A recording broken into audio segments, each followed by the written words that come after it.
Hi, this is Steve Sharpley of Success is a Mind Game. I'd like to lead you through the learning process that I've learned over the years from my training, both the basic level and the advanced level for when you're on the golf course. The obvious place to start with learning is to plan what we're going to do. And most of us do this much of the time unconsciously, rather than just taking the same club every time. We assess what the weather conditions are and how we're feeling. That's great.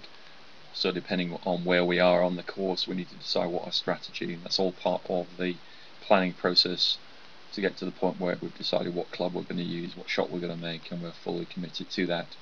And that's the end of the planning process. The next stage that we spent a lot of time on is then getting ourselves in the right state of mind so that we can clear out all that thinking and be in a place of fully present and focused on the shot we intend to make, and then from that clear state of mind actually execute the shot to the best of our ability. Once we've played the shot and assume it's a good shot, rather than just picking the tee up while the ball is still in the air, really stay with your attention on the ball and lock in just how great a shot you've hit. One of the things I'll do internally is just saying, yeah, great shot, and really keep my eye on that ball until it really lands. That'll help you find the ball no matter where it ends up, but also locking in the positive emotion will help you remember it and how that felt and what helped you execute it. Assuming it was a great shot, then we can just carry on walking down the course, enjoying the course to our next shot where we get ready to plan the next shot.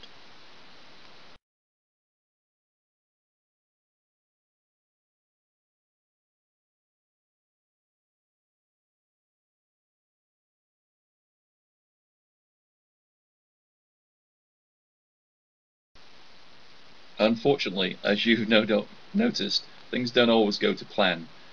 and at that point, what's critical is golf is definitely a game of being imperfect and making mistakes, and as crucial is what we do after that mistake. If we slam the clubs back in the bag and start complaining and beating ourselves up all the way to the next shot, all we're doing is both locking that bad shot in emotionally into our system, but also getting ourselves into a very bad state of mind to be able to play the next shot, not where we want. If we do get upset, the first thing to do is to regather our bearings, take some deep breaths, recenter, and then rather than beating ourselves up all the way, what I do is go back and set up and re-practice the stroke I was meant to do. So what I'm doing then is locking in the shot that I intended to do in a way I know how to do, and then at that point walking away from the tee, putting the shot out of my mind, and just preparing myself to enjoy the walk to the next shot and make the best of the next shot wherever that ended up. Going through this post-mistake replay of the shot I should do sets us up for the best place to make the next shot. Then what we do is go and find out where the ball ended up and start going through the whole planning process again from a really clear state of mind, having put that last shot behind us, not thinking. When we look at the different states of mind relative to the learning cycle and how we need to execute and review shots effectively, what we'll see that the state of mind we're in most of the time, what we're taught and use the most with work and life, is our intellectual state of mind, our thinking and analysing and planning, and I'm using our memory, recalling our experiences and reviewing things that have happened in the past. So all that is our intellectual state of mind, and yet that's not all there is, and not necessarily the most important part. What we also need to be able to do is clear out all that thinking and move into a quiet, clear, inflow state of mind where we're just being and doing what we know how to do best without thinking. This is a peak performance state of mind for both. We need to be able to shift into this both when we're executing the shot initially, when we're replaying the shot after it not going properly, or even getting to the place of practicing the shot on the golf course, or on the driving range. All this is really important, and part of what we've been doing earlier in the book is looking at just exactly how do we do that.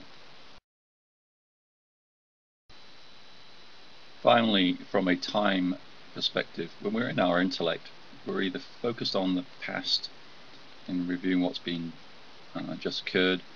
or occurred in the past, like reviewing a game, or looking into futures and planning what we're going to do, or just using our thinking to be able to figure out what we want to do.